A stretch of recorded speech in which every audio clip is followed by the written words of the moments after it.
As I say hello to you on this Thursday, I'm watching the herons come in and land in the trees here at Prestwick Place where we live.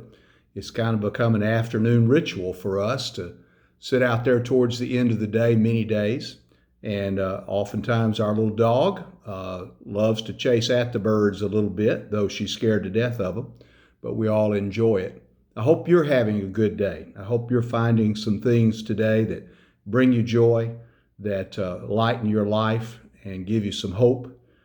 Sunday, I'm going to go to meddling a little bit as a preacher, and I'm going to talk about sin and change. You've heard me in the few months I've been here talk several times, and you'll hear several more times, that the intent of the gospel really is to help us to change. If we do everything the way we want to do it in this life, we probably will not be pursuing God's will. When we get on track and on board with that will, we're usually making some changes in our life. And then there's the reality that there are some things in our life that are just bad. They're sin. Sin is a word that speaks to churched folks, not so much probably to others, but it just really means things that go against what is good. And what is good for Christians is the will of God. And God's will for us is to know His love, know His grace, and live according to His teachings. So when we get out of bounds, we sin.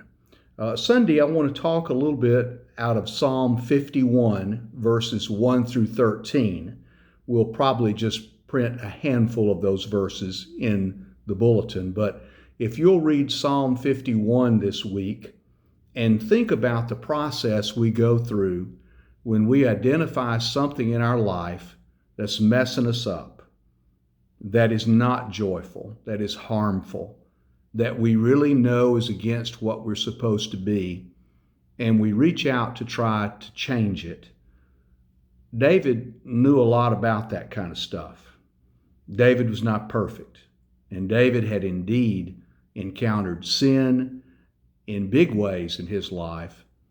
But the Bible teaches us that God loved David very much. And one of the reasons that God continued to love him greatly was his capacity to recognize his own sin and with humility and with grief bow before God and ask for help to change.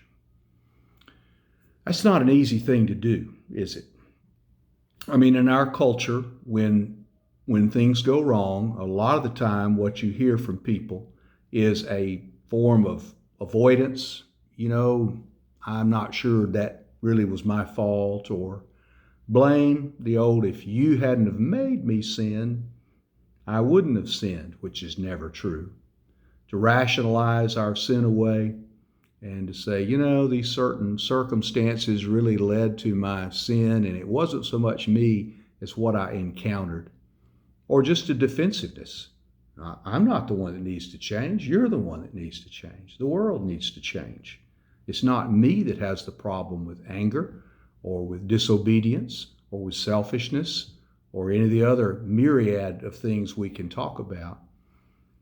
This verse and text, Psalm 51, these verses teach us how to submit our heart to the will of God so that we can create a clean heart and enjoy the goodness of our salvation.